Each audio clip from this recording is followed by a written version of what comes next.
Hello good morning बच्चों। और आज हम स्टार्ट करने जा रहे हैं ह्यूमन फिजियोलॉजी। क्या स्टार्ट करने जा रहे हैं? देखो, ये ह्यूमन फिजियोलॉजी के अंदर चैप्टर आता है कौन? Digestion and absorption. और इस पूरे फिजियोलॉजी को हम लोग 1 बाय 1 पढ़ेंगे, जैसे प्रोसेस में चलते आता है। और तुम्हारे एनसीईआरटी के 11th बुक में जो चैप्टर है सीक्वेंस में जैसे दिया हुआ है उसी तरह से हम चलेंगे। तो फर्स्ट चैप्टर उसका कौन है? तो डाइजेशन एंड एब्जॉर्प्शन। देखो, सिंपल सा बात समझ रहे हो तुम लोग? डाइजेशन एंड एब्जॉर्प्शन का मतलब क्या होता है?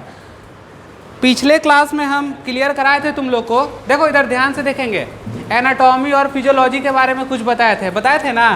क्या होता है एनाटॉमी और क्या होता है फिजियोलॉजी? बताओ। हाँ, अच्छे से क्लियर करो।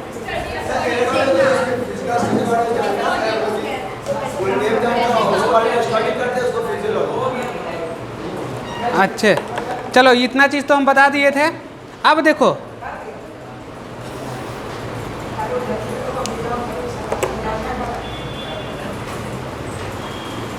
तो इस डाइजेशन एंड एब्जॉर्प्शन में पहले हम पढ़ेंगे क्या?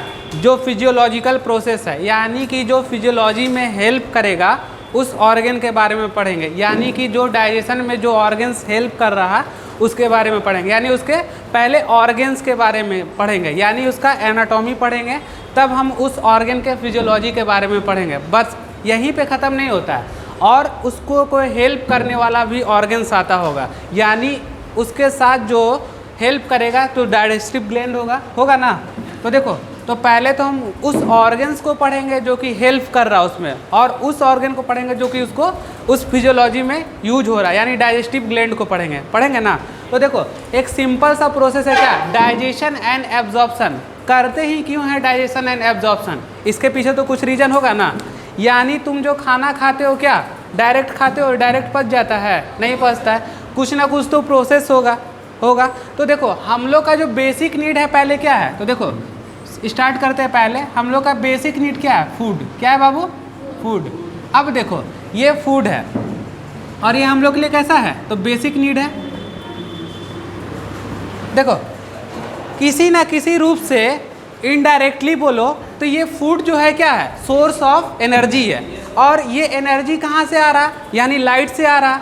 तुम लोग जानते हो ना कि पौधे में या प्लांट में फोटोसिंथेसिस की प्रक्रिया होती है, ठीक है? और वो क्या करता है? लाइट को ट्रैप्ड करता है, और लाइट को ट्रैप्ड करके अपने अंदर स्टोर कर लेता है। अब जो तुम लोग खाते हो, क्या आलू खाते हो, बैगन खाते हो, सब्जी खाते हो, तो ये खाते हो तो तुमको क्या एक एनर्जी के रूप में मिलता है ना बाबू। अब मान लो इसको हम खाएंगे तो क्या इससे एनर्जी मिलेगा? नहीं मिलेगा, क्योंकि इसमें तो कोई एनर्जी है नहीं। तो देखो, अल्टीमेटली जो है वो फोटोसिंथेसिस क्या कर रहा?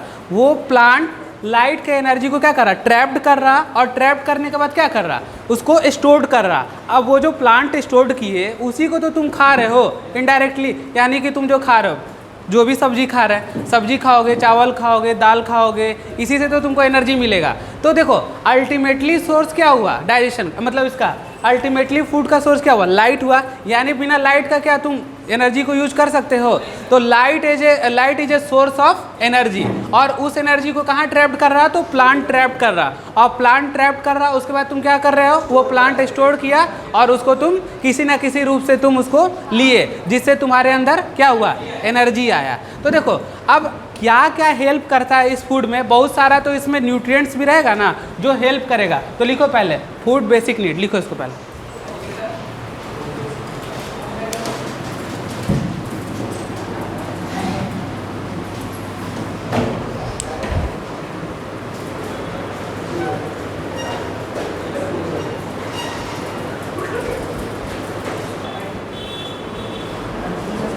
चलो इसको पहले लिखो, और कोई बात नहीं करेगा, ध्यान से मेरे बात को सुनेगा। आज के क्लास में लिखना कम है और समझना ज़्यादा है, ठीक है ना? आज लिखना नहीं है, लिखना जो भी होगा नेक्स्ट क्लास से लिखना है। आज बस इसका चल रहा है कैसे कैसे क्या क्या होता है। तो लिखो पहले, फूड क्या है? बेसिक नीड है, और इसी फूड से हमको क्या मिल रहा है? एनर्जी मिल रहा, ठीक है? और ये एनर्जी आ कहाँ से रहा? तो बाबू सनलाइट से। कहाँ से आ रहा?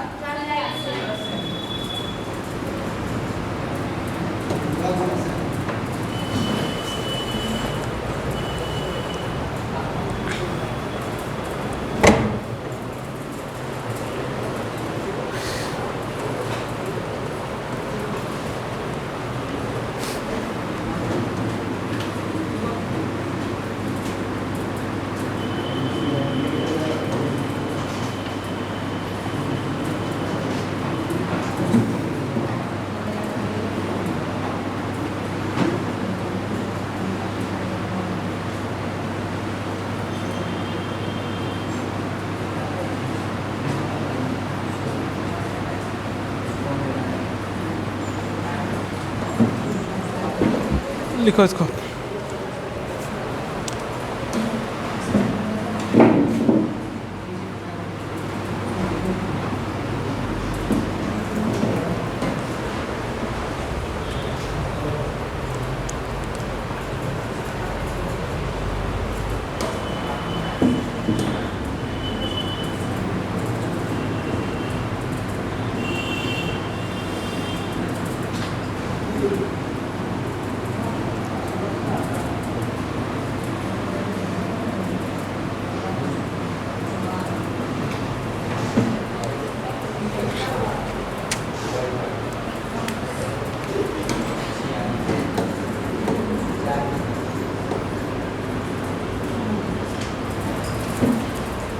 चलो जैसे जैसे बनाए हैं वैसे वैसे बनाना।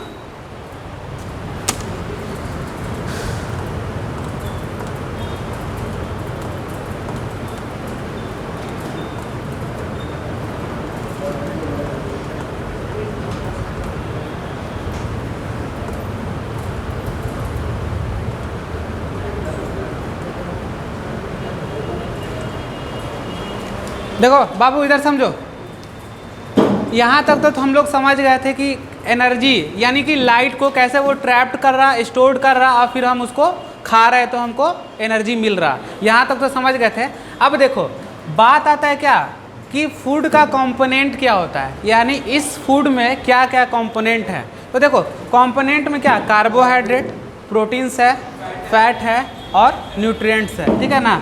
देखो बात अब यहाँ पे होता है कि कार्बोहाइड्रेट जो है वो तो तुमको एनर्जी देगा, ठीक है, फैट है वो भी तुमको एनर्जी देगा, पर ये जो प्रोटीन्स है ये क्या तुमको एनर्जी देगा, बताओ किस काम में आ रहा काम। मान लो सिंपल सा बात समझो, मान लो प्रोटीन्स का ज़रूरत है कितना, टोटल बॉडी में जो प्रोटीन्स रहते हैं मान लो कि हमको लेना है 70 में, कितना 70 उसका रेशियो ले लिए, मान लो कि उतना ही हमको बॉडी का नीड है और हम ले लिए क्या, उससे ज़्यादा ले लिए, तो क्या वो प्रोटीन्स को तुम स्टोर करके रख सकते हो, नहीं, प्रोटीन्स को स्टोर करके नहीं रख सकते हम। तो अल्टीमेटली क्या है कि आज हमको ज़रूरत है उतना अमाउंट का प्रोटीन्स और हम ले लिए हैं उससे ज़्यादा कि कल भी मेरा काम चल जाए, तो ऐसा होगा, तो नहीं होगा। तो प्रोटीन बॉडी में स्टोर्ड नहीं होता है। लेकिन अगर हम बात करें किसका, कार्बोहाइड्रेट का और फैट का, तो इसको हम लोग क्या कर सकते हैं, स्टोर करके रख सकते हैं, ठीक है ना, रख सकते हैं। क्यों, क्योंकि क्या है, एनर्जी ऑफ सोर्स है, मतलब अगर आज कार्बोहाइड्रेट ज़्यादा खाए तो कल भी हम उसको यूज कर सकते हैं। फैट ओबेसिटी का कारण समझते हो ना, फैट को स्टोर कर रहा है तो ओबेसिटी हो रहा, मतलब मोटापा सीधा सीधा दिखता है। लेकिन प्रोटीन्स का काम क्या है, प्रोटीन्स का काम है, ये तो कार्बोहाइड्रेट और फैट का काम हो गया क्या, एनर्जी सोर्स हो गया, बट इस प्रोटीन का भी तो कोई काम होगा। तो प्रोटीन का काम क्या है बाबू बॉडी में, तो प्रोटीन का दो तरह का वर्क होता है, एक होता है ग्रोथ में और एक होता है रिपेयर में। तो देखो जब भी बच्चा जन्म लेता है तो देखते होगे कि वो बहुत जल्दी जल्दी बढ़ता है, देखते हो ना कि मतलब आज देख रहे हो 1 महीना के बाद, 2 महीने के बाद और बढ़ा, 3 के बाद और बढ़ा, और एक अल्टीमेटली जब वो अपने एडल्ट फेज में चला जाता है तो वो क्या हो रहा, ग्रोथ हो रहा उसका। तो ये प्रोटीन का वर्क है ग्रोथ कराने में और क्या कराने में, रिपेयर कराने में, यानी रिपेयरिंग कर रहा। तो देखो इस प्रोटीन का काम क्या हो गया बाबू, तो ग्रोथ हो गया और क्या हो गया, रिपेयर हो गया। तो दो फंक्शन याद रखेंगे, किसका, किसी चीज़ का रिपेयरिंग करना है, टिश्यू सेल सब जो रहता है रिपेयर होना, मतलब किसी, हाँ डैमेज, तो रिपेयर करेगा ये प्रोटीन। अब देखो तुम लोग देखे होगे जिम जाते हुए लोग क्या करता है कि प्रोटीन्स का यूज करता है। आखिर क्यों प्रोटीन्स का यूज करता है, उसके पीछे रीजन समझो। सपोज मान लो कि एज हो गया मेरा, हम एडल्ट फेज में आ गए, अब आज से हमको 4 साल बाद देखोगे तो भी उसी तरह लगेंगे और 5 साल बाद देखोगे तो भी उसी तरह लगेंगे। लेकिन बच्चा को देखोगे तो क्या करेगा, वो बढ़ते रहेगा और हम इसी कांस्टेंट फेज में रहेंगे, क्योंकि क्या हो रहा, प्रोटीन्स जो है उतना हम लोग में यूजफुल नहीं है, ठीक है, बट बच्चा में क्या प्रोटीन का यूजफुल है। तो हम उसी को मसल्स बढ़ाने के लिए क्या करते हैं, जिम में जाते हैं तो प्रोटीन का यूज करते हैं। क्यों, क्योंकि हम ज़्यादा मसल्स, या अगर तुम प्रोटीन्स यूज नहीं करोगे ज़्यादा तो तुम्हारा मसल्स बनेगा नहीं, तो उसका काम क्या है, ग्रोथ कराना। तो मसल्स भी तो ग्रोथ ही करा रहे हैं ना। तो जिम वाले लोग किसका यूज करते हैं, प्रोटीन्स का यूज करते हैं। लेकिन एक आम आदमी जो जिम उम नहीं जाता है तो उसको क्या ज़रूरत है, प्रोटीन्स का कोई ज़रूरत है नहीं है, तो उसका जैसा बॉडी है तो वैसा है रहेगा, ठीक है। तो तो बात आता है कि जो एनर्जी का सोर्स है बाबू वो कार्बोहाइड्रेट और कौन फैट है, ठीक है। और क्या ये प्रोटीन्स क्या करा रहा है, केवल ग्रोथ और रिपेयर में वर्क करा रहा। अब सुन लो एक बात को, अब देखो इस फूड कंपोनेंट में अब जो बात है यहाँ पे क्या है, विटामिन्स और मिनरल्स भी तो रहते हैं बॉडी में, ये दोनों का भी तो रोल होगा कुछ ना कुछ। तो क्या ये विटामिन्स और मिनरल्स क्या तुमको एनर्जी प्रोवाइड करते हैं? 2 मिनट सोचो तुम लोग आराम से, जल्दी से सोच के बताओ हमको, क्या करता है?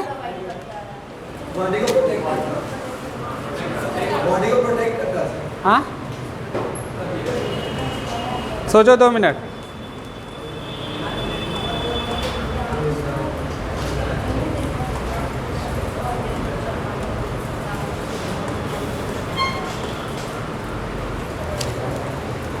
क्या कुछ आ रहा दिमाग में थोड़ा थोड़ा?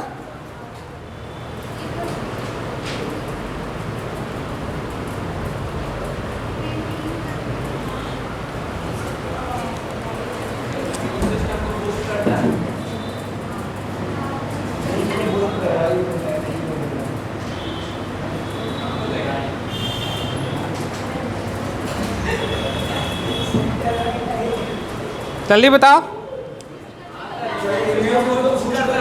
बॉडी को प्रोटेक्ट करता है। देखो बेटा ये नहीं है, अब बात को हम समझते हैं। देखो ये चारों जो दिए क्या दिए, ये सोर्स ऑफ एनर्जी है, लेकिन ये विटामिन्स और मिनरल्स एनर्जी का तो सोर्स नहीं है।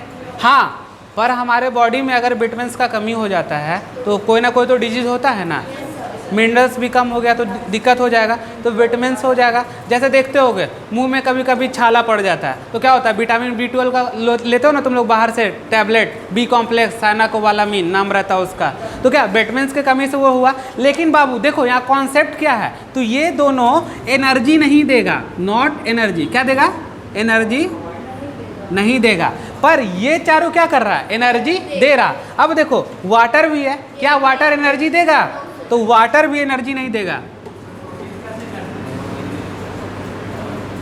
ठीक है।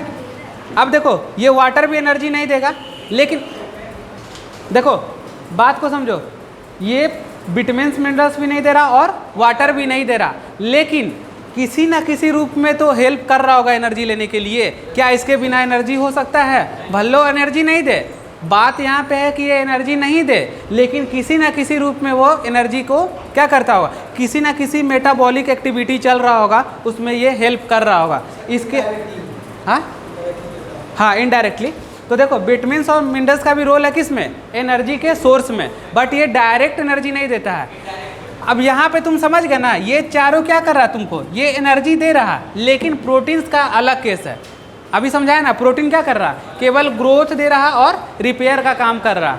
तो देख हाँ न्यूट्रिएंट्स करेगा, डायरेक्ट एनर्जी देगा, ठीक है ना, ये चारों डायरेक्ट एनर्जी देगा, ठीक है ना, एनर्जी प्रोटीन्स भी देगा, पर काम क्या है इसका, और ग्रोथ और रिपेयर में काम है। इसलिए ग्रोथ और रिपेयर में काम है क्योंकि हम प्रोटीन को स्टोर करके नहीं रख सकते। हमारे बॉडी को 70 ग्राम प्रोटीन्स की ज़रूरत है। अगर आज हमको 70 ग्राम प्रोटीन्स की ज़रूरत है और अभी हम तुरंत 140 ग्राम प्रोटीन्स ले लें, तो कल क्या वो 140 ग्राम जो एक्स्ट्रा प्रोटीन्स ले से बॉडी में स्टोर रह पाएगा, नहीं रह पाएगा, लेकिन और सारा जो चीज़ है क्या वो स्टोर रहेगा ना। तो देखो ये बात हम बताना चाह रहे थे, कार्बोहाइड्रेट चाहिए 400 ग्राम, लेकिन हम ले रहे हैं कितना, 600 ग्राम, तो उसको तो स्टोर करके रख सकते हैं ना। हम एक वो लेके बता रहे हैं तुमको, रेशियो लेके बता रहे हैं। तो देखो मान लो हमको ज़रूरत है 400 ग्राम में बॉडी का, और कहीं ना कहीं से हम क्या ले लिए, 600 ग्राम ले लिए, कितना ले लिए, 600 ग्राम बॉडी में ले लिए। तो क्या वो जो 200 ग्राम एक्स्ट्रा जो लिए हैं, तो क्या उसका भी रिमूवल हो जाएगा, तो नहीं होगा, उसको हम लोग क्या करेंगे, स्टोर करके रखेंगे। उसी तरह फैट को भी स्टोर करके रख सकते हैं। तो समझ रहे हो ना बात को। तो देखो ये भले ही एनर्जी का सोर्स नहीं है, लेकिन किसी ना किसी रूप में एनर्जी के सोर्स में वर्क करता है। तो अल्टीमेटली जाके कहाँ मिलेगा बाबू, तो इस एनर्जी में मिलेगा। ये दोनों भी समझ गए बात को। चलो बनाओ ऐसे।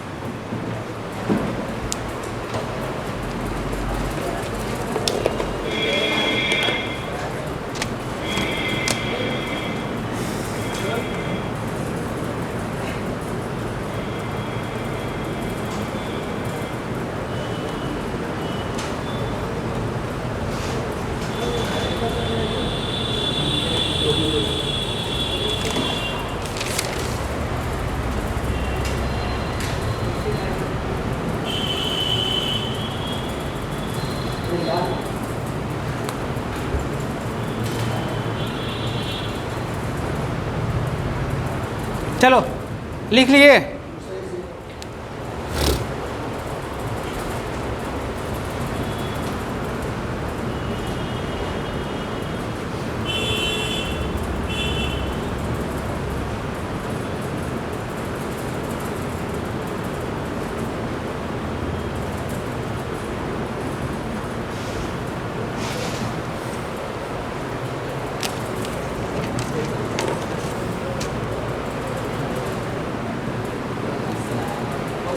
हो गया। अब देखो यहाँ पे समझेंगे बात को। ये जो प्रोटीन्स है ये ग्रोथ का काम किस में करा रहा है बाबू, बताओ? बच्चा में करा रहा ना। और रिपेयर का काम किस में करा रहा? एडल्ट में। समझ गया बात को? तो ग्रोथ जो करा रहा है वो किस में करा रहा? बच्चा में। और रिपेयर जो करा रहा है किस में करा रहा? एडल्ट में करा रहा है। उसको लिख लो।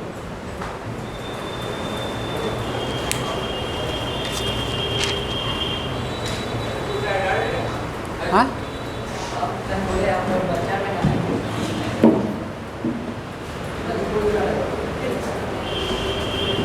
चलो देखो इतना समझ गया ना।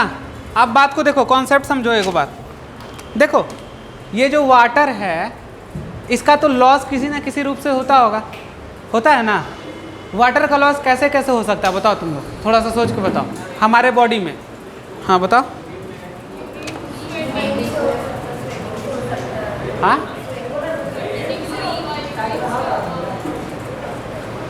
देखो हम लोग के बॉडी में वाटर का लॉस कहाँ कहाँ होता है? तो पहला क्या है? यूरिन में। हम लोग पर डे कितना यूरिन निकाल लेते हैं बताओ? कितना यूरिन आउटपुट है टोटल? 5 लीटर निकालते हो। कहाँ से आए हो? ऊँट हो जी।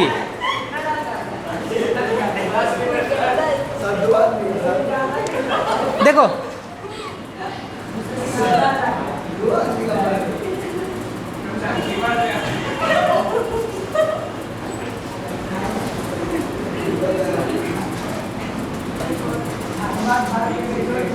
देखो ये जो है यूरिन के थ्रू हम लोग कितना वाटर को लॉस कर लेते हैं? 1 to 1.5 लीटर पर डे। ये पर डे करते हैं इतना, ठीक है। अब देखो अभी जो हम पढ़ा रहे हैं तो हम बोल रहे हैं ना, तो मेरे से क्या थूक निकल रहा, तो इससे भी जो हम एक्सपायरेशन कर रहे हैं इसमें भी वाटर का क्या होता है? लॉस होता है। तो एक्सपायरेशन में भी वाटर का लॉस होगा। लिखो देखो एक्सपायरेशन हो गया, वाटर का लॉस कर रहा है।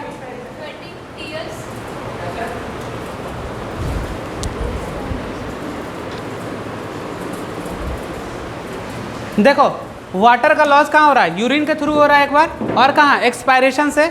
और हम लोग डिफिकेशन करते हैं ना, मतलब स्टूल को पास करते हैं, तो वहाँ पे भी तो वाटर का लॉस होता है। तो लिखो स्टूल पास।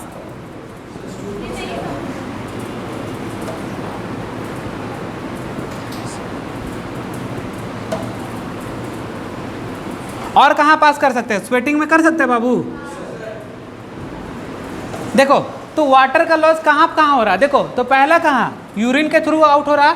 दूसरा कहाँ? एक्सपायरेशन के थ्रू, जो हम क्या कर रहे हैं? एक्सपायर कर रहे हैं, उसके थ्रू भी तो आ रहा। तीसरा कहाँ? स्टूल पास भी हो रहा। स्टूल पास यानी डेसिफिकेशन मतलब क्या होता है समझते हो ना?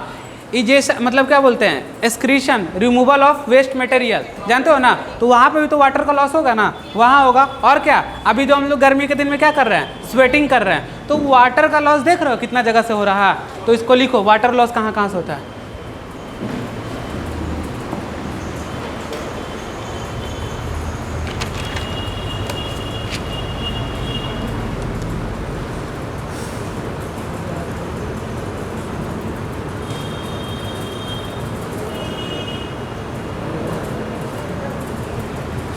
अब देखो ये वाटर करता क्या है?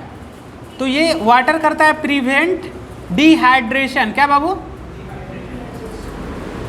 लूज मोशन हो जाता है सबको, ठीक है। क्या होता है? लॉस ऑफ वाटर ज़्यादा हो जाता है, तो कौन निकल जाता है बॉडी से? यही ना, वाटर निकलने लगता है, जिसके कारण क्या होता है? डिहाइड्रेशन हो जाता है। चलो इतना बात समझ में आया?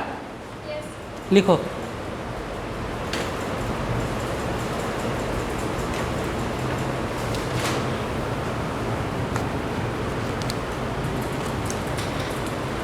अब देखो बात को समझो कि हम लोग पर डे कितना वाटर को लॉस कर लेते हैं। तो पर डे 2 लीटर से ज़्यादा, यानी 2 लीटर या 2 लीटर से ज़्यादा वाटर लॉस करते हैं पर डे का, जिसमें से कितना यूरिन से केवल 1 to 1.5 लीटर आउट करते हैं, बाकी इतना सारा जो प्रोसेस है उससे उतना निकालते हैं। यानी पर डे कितना लॉस करते हैं वाटर का, पर डे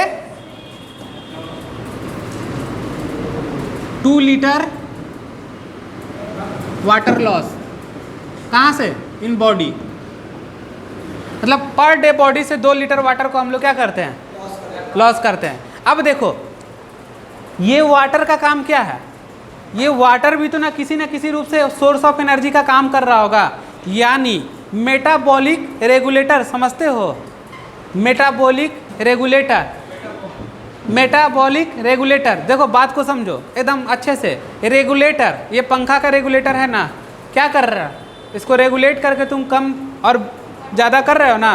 तो देखो मेटाबॉलिक की प्रक्रिया को क्या करना, मतलब करना, मेटाबॉलिक की प्रक्रिया को रेगुलेट करना, बढ़ाना या घटाना, इसी को बोलते हैं मेटाबॉलिक रेगुलेटर। मेटाबॉलिक क्या हो गया, तो मेटाबॉलिज्म हो गया। क्या हो गया बाबू, और उस मेटाबॉलिज्म में हम किसका यूज कर सकते हैं, वाटर का यूज करते हैं। तो अल्टीमेटली सोर्स ऑफ एनर्जी ये वाटर भी होगा। तो पहला तो यहाँ हुआ बाबू, दूसरा ये हुआ, और थर्ड ये हुआ। कॉन्सेप्ट समझ में आया तुम लोग को।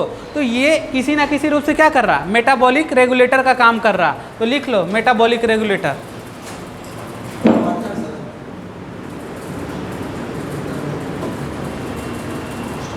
ये दोनों पॉइंट को मिला के लिखो मेटाबॉलिक रेगुलेटर।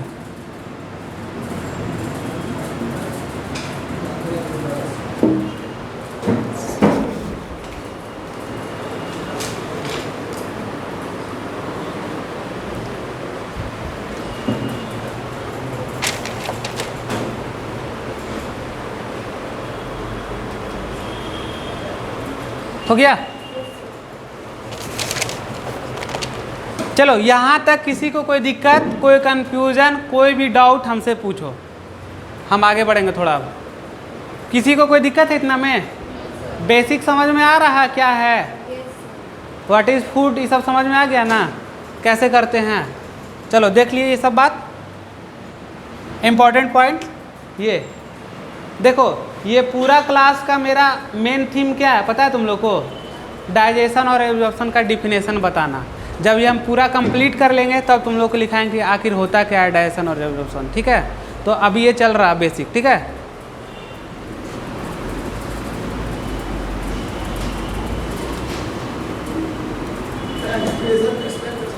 क्या सांस छोड़ रहे हो, एक्सपायरेशन, एक्स मतलब आउट, इंस्पायरेशन अंदर की तरफ जो सांस ले रहे हैं, इंस्पायरेशन, एक्सपायरेशन आउट, या एक्सपायरेशन को एक्सहेलेशन और इंस्पायरेशन को इनहेलेशन। हो गया। और क्या है, होता नहीं है। अभी हम बोल रहे हैं तो मेरे से क्या निकल नहीं रहा क्या, तब एक्सपायरेशन के थ्रू निकल रहा ना जी, किसी ना किसी अमाउंट में ऑपरेट होकर निकल रहा ना। तो क्या हो रहा, वाटर का लॉस ही ना है, ज़्यादा अमाउंट में नहीं है लेकिन तब भी लॉस हो रहा। देखो फिजियोलॉजी कोई रटने का चीज़ है नहीं, ठीक है ना, यहाँ पे सब चीज़ समझने का चीज़ है।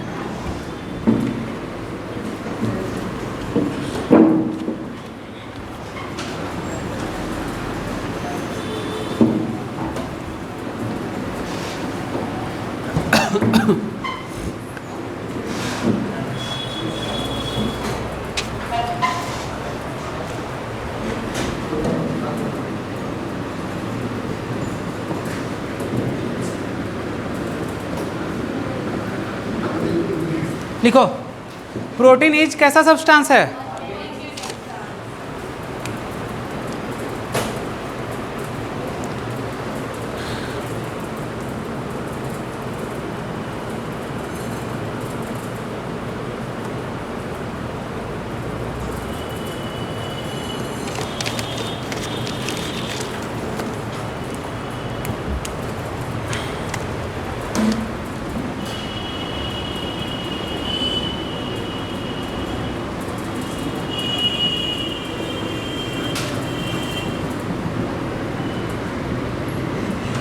लिखो मोड ऑफ न्यूट्रिशन।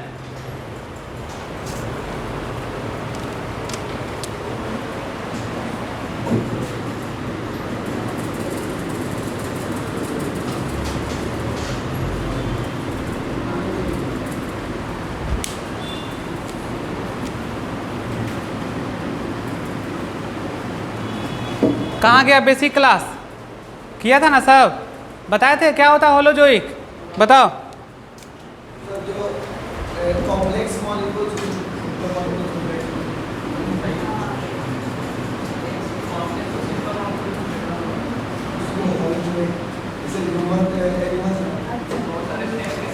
क्या देखते हो? होलोजोइक, समझो बात को।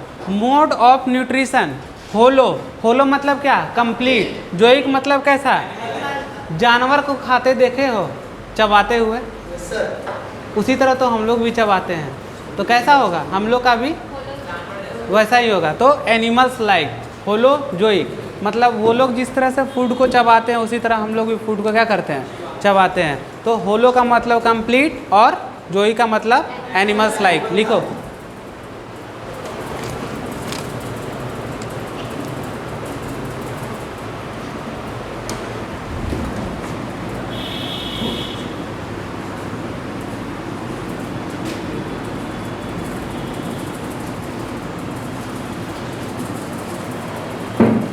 क्या क्या होता है जल्दी बताओ?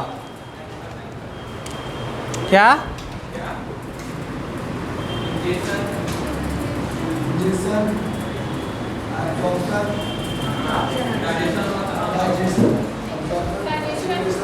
इंजेक्शन के बाद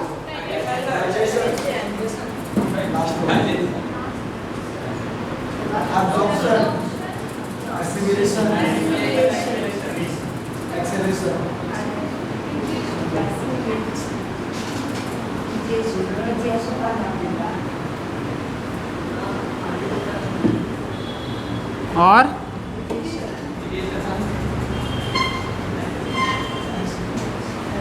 ठीक है, देखो लिखो इसको।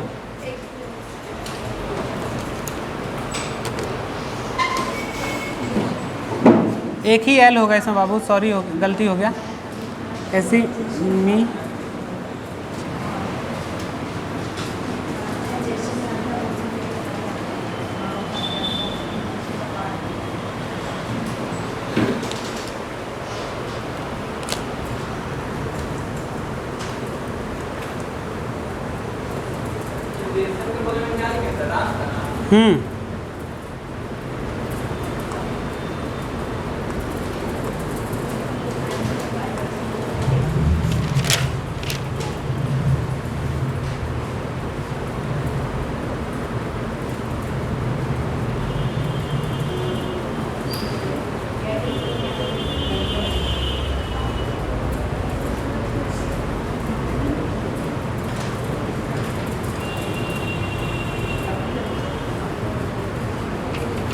चलो देखो समझाएं। देखो अब हम लोग का कैसा रास्ता है, मतलब कोई ना कोई तो पाथवे होगा ना। तो मोड ऑफ न्यूट्रिशन किस टाइप का न्यूट्रिशन है? अगर ये पूरा प्रोसेस में से किसी को गायब कर दे तो क्या तुमको मिल पाएगा न्यूट्रिशन? बताओ, नहीं मिल पाएगा। तो पहला क्या है? इंजेक्शन। इन हो रहा, क्या हो रहा बाबू? मतलब कि अंदर ले रहा है, फूड को निकल रहा है, तो इंजेक्शन यानी रास्ता होगा जाने का। माउथ खोले, माउथ के अंदर क्या? माउथ कैविटी ना जी, ठीक है, तो इंजेक्शन हो गया। अब देखो जो खाना खाएं उसका क्या हो रहा? डाइजेशन। उसके बाद डाइजेशन के बाद क्या होगा? एब्जॉर्प्शन। अब देखो ये पॉइंट अच्छा, क्या? एसिमिलेशन। What is assimilation? बहुत जगह इसको गायब कर देता है, लोग अच्छे से इसको नहीं क्लियर करते हैं। देखो अब हम इसको क्लियर करते हैं। क्या होता है एसिमिलेशन? एक बार अपने से बस सोचो, उसके बाद तब हम लोग कहाँ पहुँचेंगे? एक्सक्रीशन पे पहुँचेंगे। थोड़ा सा सोचो, हम जो खाए हैं क्या कर सकते हैं? बताओ, कोई अच्छा से उठ के बताओ।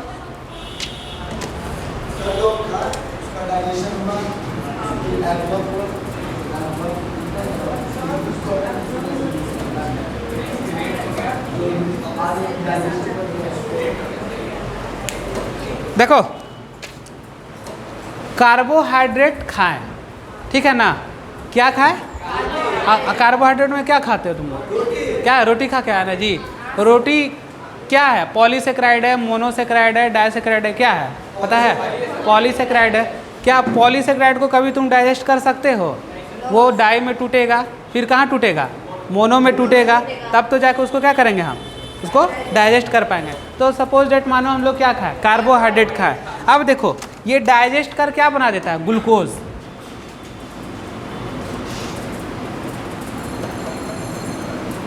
अब देखो कार्बोहाइड्रेट खाएं और ये डाइजेस्ट कर क्या बना दिया, ग्लूकोज। यानी इंजेशन क्या, कार्बोहाइड्रेट, डाइजेशन, ग्लूकोज।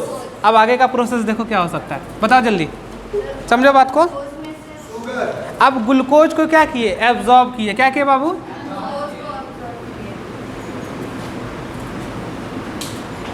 समझ में आ रहा है।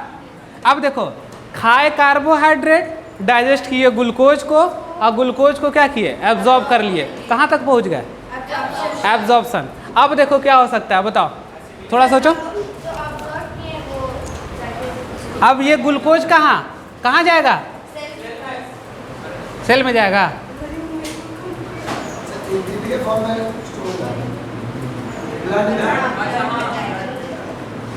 अब देखो बाबू ये ब्लड में जाएगा, उसके बाद कहाँ जाएगा, जल्दी बताओ कहाँ जाएगा, ब्लड से सेल में जाएगा।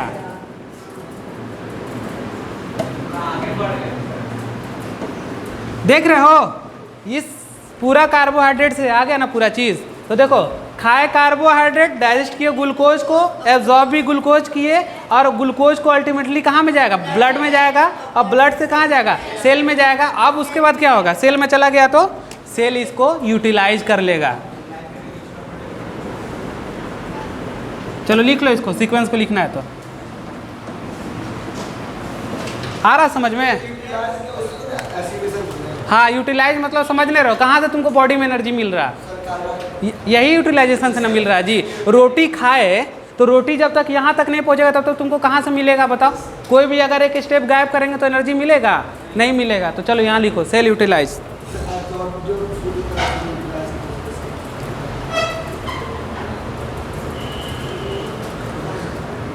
देखो ग्लूकोज से या तो हमको एनर्जी मिलेगा, या इसी ग्लूकोज को हम ग्लाइकोजेन में कन्वर्ट कर देंगे। दो ही काम कर सकते हैं, या तो ग्लूकोज हमको एनर्जी दे सकता है, या फिर इसी ग्लूकोज को हम ग्लाइकोजेन में कन्वर्ट कर देते हैं। ठीक है ना, तो वो बाद में बताएंगे, बट इतना समझो अभी जो है। देखो तुम लोग को ये चीज़ क्लियर हो गया, एग्जाम्पल से हुआ, इस कार्बोहाइड्रेट से क्लियर कि नहीं, लिख लो। और लग रहा है हिंदी जी तुम लोग को, कॉन्सेप्ट बना लो खाली।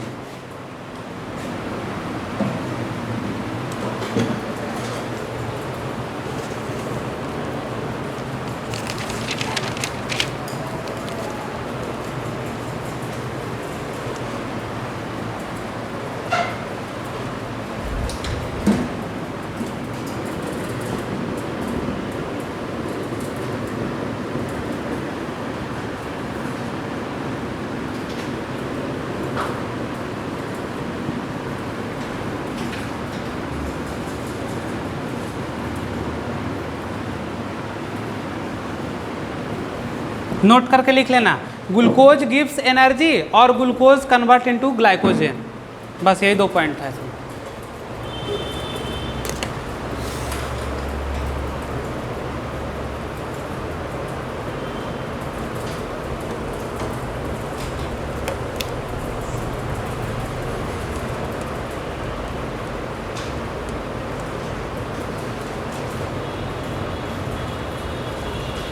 चलो हो गया बाबू, मिटाएं।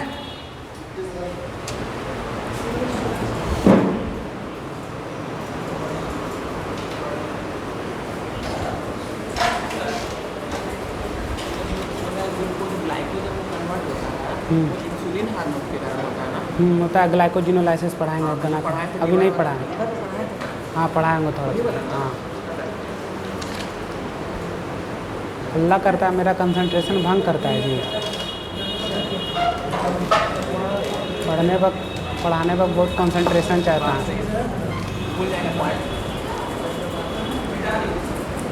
चलो बाबू देखो, बताओ यहाँ तक कहीं दिक्कत तुम लोगों को समझने में, कोई दिक्कत नहीं ना है।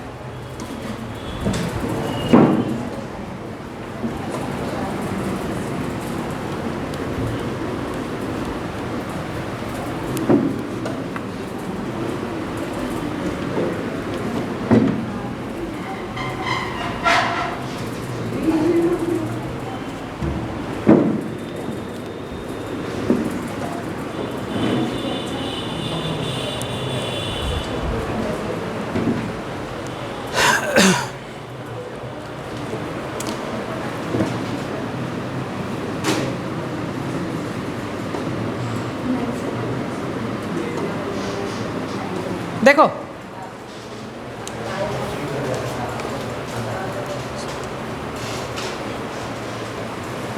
क्या होता है बायो मॉलिक्यूल्स, मतलब समझो इसका। देखो वो सभी ऑर्गेनिक कंपाउंड जो लिविंग ऑर्गेनिज्म के अंदर पाए जाते हैं उसको क्या बोलते हैं, बायो मॉलिक्यूल्स बोलते हैं। देखो अब ये ऑर्गेनिक कंपाउंड आया, तो ऑर्गेनिक कंपाउंड किससे बनता है, तो कार्बन कंटेनिंग कंपाउंड को बोलेंगे जनरली ऑर्गेनिक। तो लिख सकते हैं हम लोग ऑल क्या, all carbon containing compound present in living organism is called bio molecules, बोल सकते हैं ना। तो लिख लो, इस पॉइंट को लिख लो, all the molecule means organic molecules, all the molecules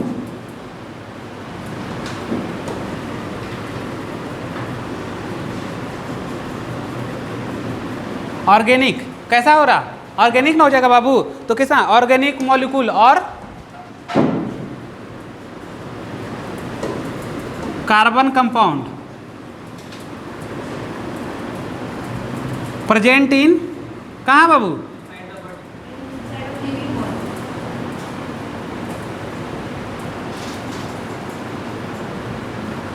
is called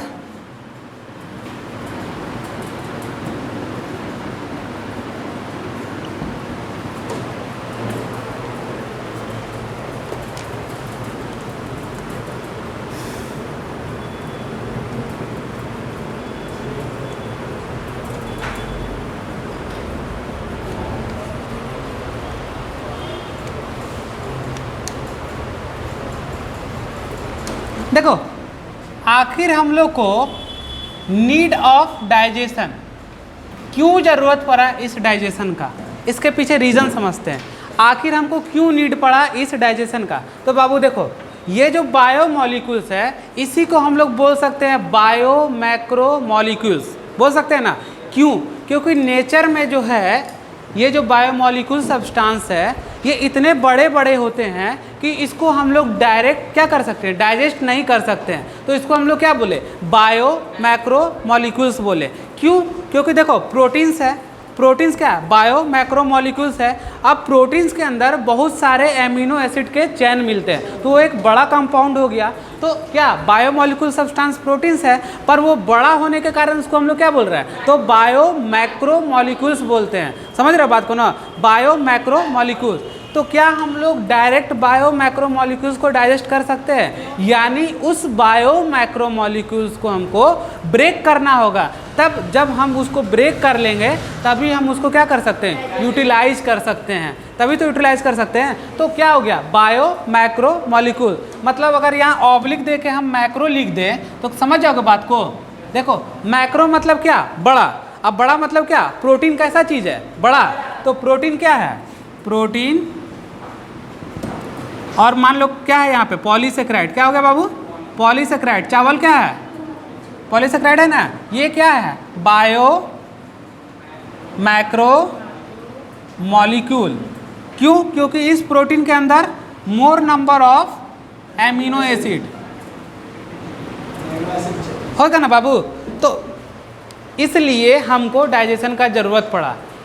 ये लिविंग ऑर्गेनिज्म में पाया जा रहा organic compound, carbon containing compound, और ये कैसा है, बड़ा है। और इस बड़ा को हम लोग डायरेक्ट डाइजेस्ट नहीं कर सकते हैं, इसलिए ज़रूरत किसका पड़ेगा, उसको ब्रेक करने का। और ब्रेक करेंगे तो क्या होगा, डाइजेस्ट होगा, और डाइजेस्ट होगा तो क्या होगा, यूटिलाइज होगा। समझ गए। तो यहाँ पे दो डिफरेंस है, क्या, बायो मैक्रो मॉलिक्यूल्स और बायो मॉलिक्यूल्स। तो दोनों क्लियर हुआ कि नहीं हुआ, हो गया ना। चल क्या, हाँ हाँ हाँ लिख लो, अगर लिखना है नोट करके अपना कहीं पे भी कॉन्सेप्ट बनाने के लिए। हाँ बोलो कहाँ पे, क्या, हाँ मोड ऑफ एनर्जी।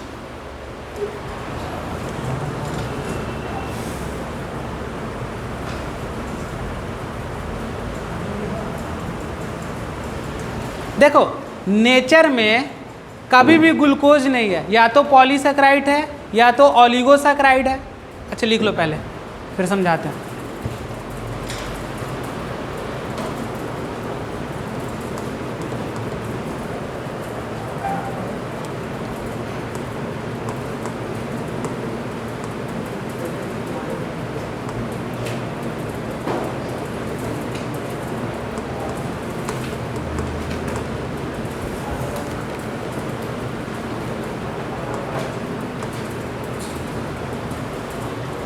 हो गया बाबू। देखो एक बात हम इधर मेरी तरफ समझो, नेचर में कोई भी ग्लूकोज मॉलिक्यूल नहीं है बाबू, क्या है? तो डाइसैकेराइड है, या तो फिर क्या है? ओलिगोसैकेराइड है, या तो वो पॉलीसैकेराइड है। मान लेते हैं मिल्क, डाइसैकेराइड, और क्या मिल्क के अंदर क्या पाया जा रहा है? लैक्टोज पाया जा रहा ना, तो कोई भी ग्लूकोज का फॉर्म नहीं है। सब समझ रहे हो ना क्या है? या तो ओलिगोसैकेराइड है, या तो क्या पॉलीसैकेराइड है, या तो फिर डाइसैकेराइड के फॉर्म में। तो दूध में क्या पाया जाता है? लैक्टोज पाया जाता है। मान लो कि हम तुमको ग्लूकोन-डी पीने के लिए दिए, क्या ग्लूकोन-डी को डाइजेस्ट करने का ज़रूरत है? सीधे एब्जॉर्ब करेंगे ना, तो नो डाइजेशन। ग्लूकोन-डी का कोई नीड नहीं है डाइजेशन करने का, पर इस बायो मैक्रोमोलिक्यूल्स का तो नीड है। तो इस बायो मैक्रोमोलिक्यूल्स का नीड क्या है? डाइजेशन करने में। तो हम इसको क्या करेंगे? ब्रेक करेंगे। क्या करेंगे बाबू? तो आगे वाला पॉइंट लिखाते हैं। तो ग्लूकोन-डी क्या है? No need for digestion, directly absorption and utilisation. समझ रहे हो बात को ना?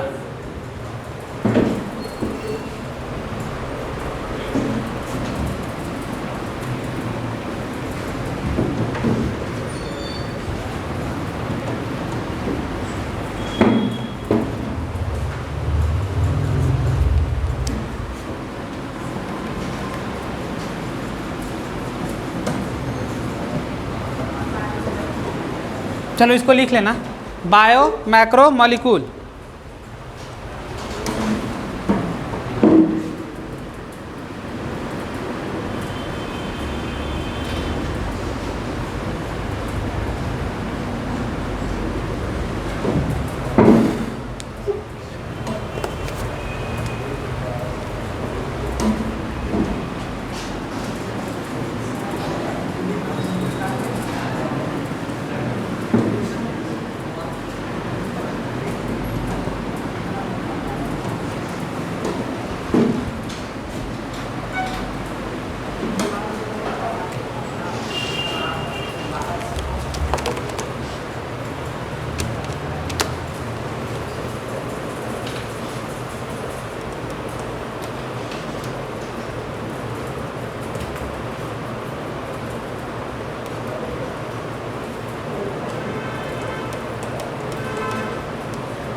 हो गया, इसको समझाएंगे।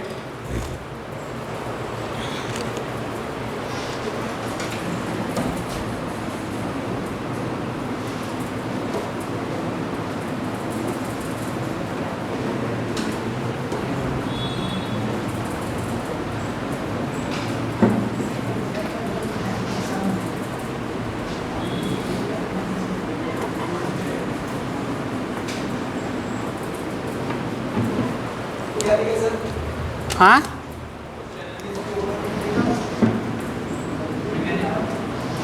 कहाँ पे? मैकेनिकल टीथ के थ्रू, दांत के through glucose.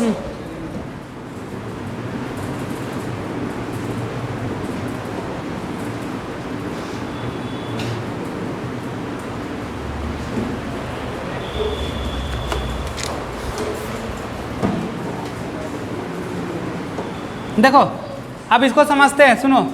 Bio macro molecules मतलब क्या कर रहे हैं? इसको डाइजेशन करना है, तो डाइजेशन करने के लिए दो प्रोसेस का यूज करते हैं। पहला कौन? बायोकेमिकल, और दूसरा पहला कौन? मैकेनिकल, और दूसरा बायोकेमिकल। तो मैकेनिकल क्या करते हैं? दांत से चबा उबा के करते हैं, और बायोकेमिकल क्या? केमिकल एंजाइम के थ्रू करेंगे। तो और इसमें चेंज हो जाएगा, डाइजेशन में सिंपल और एब्जॉर्प्शन या एब्जॉर्बल फॉर्म में हो जाएगा। तो बायो मैक्रोमोलिक्यूल का काम यही है। अब देखो बोल रहा which of the following is not digestion, ठीक है, इसमें से क्या डाइजेशन नहीं होता है? तो आंसर इसका सीधे लिख दिए हैं, मोनोमर डाइजेस्ट नहीं होता है। तो क्या क्या होगा? Amino acid, glucose, minerals, vitamin. Question करके लिख लेना, ठीक है। हाँ, which of the following is not digestion, हम ऑप्शन नहीं दिए, डायरेक्ट आंसर लिख दिए मोनोमर। और मोनोमर के अंदर क्या आता है? ये सब चीज़ आता है। हाँ, एमिनो एसिड है, मैक्रो डायरेक्ट नहीं कर पाओगे डाइजेस्ट, टूटेगा ना एमिनो एसिड, कर पाओगे? बड़ा मॉलिक्यूल ना, बायो मॉलिक्यूल है, एंजाइम्स ना चाहिए। हाँ, ग्लूकोज को भी तोड़ना पड़ेगा।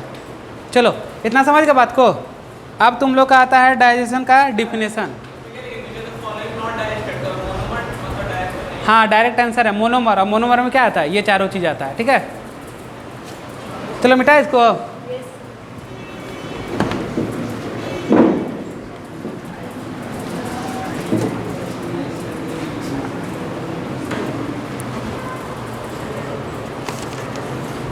डाइजेशन का जरूरत किसको पड़ेगा?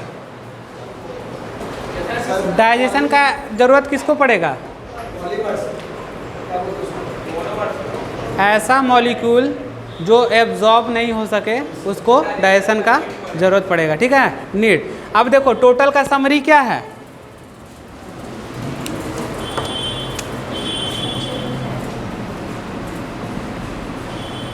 डिफिनेशन। चलो इतना पढ़ाए हैं, अगर कोई डिफिनेशन को बता देगा तो देखे थोड़ा, बताओ तुम लोग भी।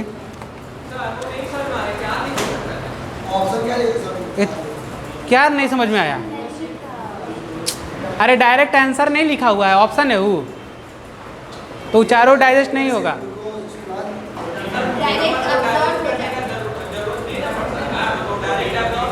हाँ उसका एग्जाम्पल है मोनोमर का। हाँ एरो डाल के लिखा हुआ है ना। अब देखो डिफिनेशन क्या हो सकता है बताओ, अब थोड़ा सा बताओ। डाइजेशन इज ए, लिखो तुम लोग मेरे साथ, digestion is a breakdown, किसका है जी? इतना पढ़ा है तब भी नहीं समझ में आया।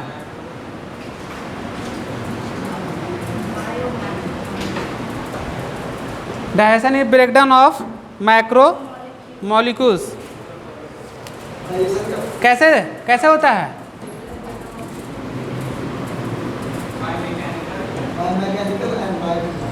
और हाँ लिखो।